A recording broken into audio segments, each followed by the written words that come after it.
This is National Native News. I'm Art Hughes, in for Antonia Gonzalez. In her first State of Indian Nations address, National Congress of American Indians President Fawn criticized what she called the federal elected leaders' inaction and indifference.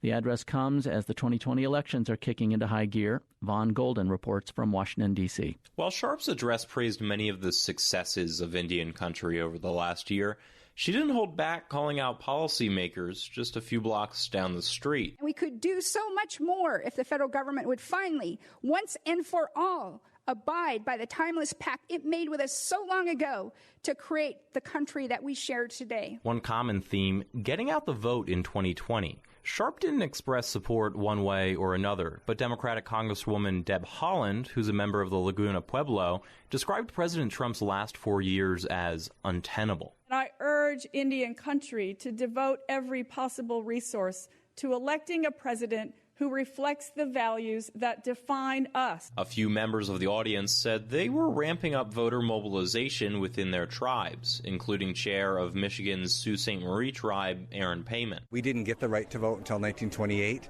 and so we want to take advantage of the fact that we do have the right to vote, and just at this point mobilizing and inspiring people to look to candidates who will push issues that support Indian country. Sharp's address touched on a wide range of issues, including climate change, missing and murdered Indigenous women, and the 2020 census. Vaughn Golden, National Native News. The former Indian Health Services pediatrician convicted of raping and sexually assaulting boys who were his patients at Pine Ridge IHS will spend the rest of his life in federal prison. In handing down his sentence Monday, federal judge Jeffrey Viken considered the lifelong damage Stanley Patrick Weber inflicted on each victim. South Dakota Public Broadcasting's Victoria Wicks reports. Judge Viken imposed 5 life sentences and 3 15-year sentences, all the maximum allowed under law for each count, all to be served consecutively or end to end.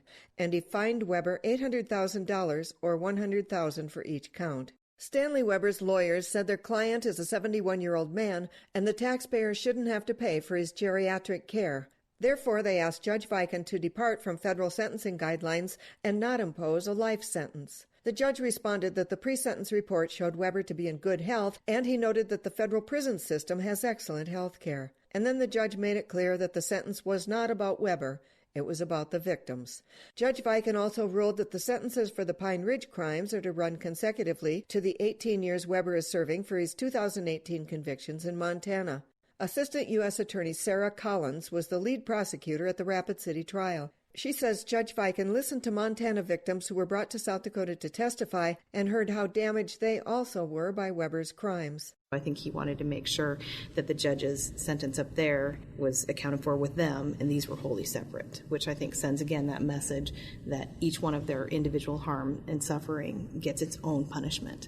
Weber did not speak on his own behalf. There's a possibility he'll appeal, and so he has to guard against incriminating himself. But on the same day as he was sentenced in Rapid City, the Ninth Circuit Court of Appeals released its memorandum upholding Weber's conviction in Montana. For National Native News, I'm Victoria Wicks in Rapid City, South Dakota.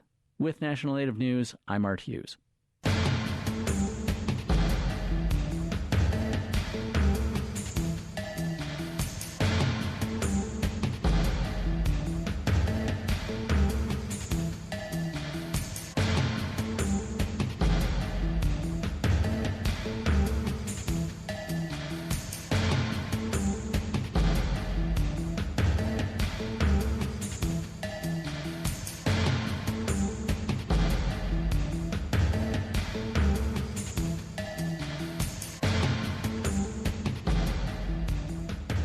National Native News is produced by Kawanak Broadcast Corporation with funding by the Corporation for Public Broadcasting.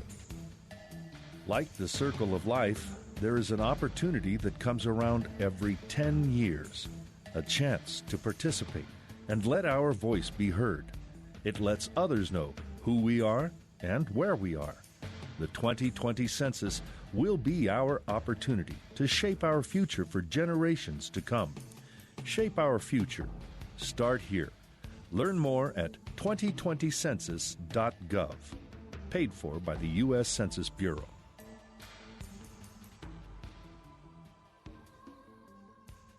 Native Voice One, the Native American Radio Network.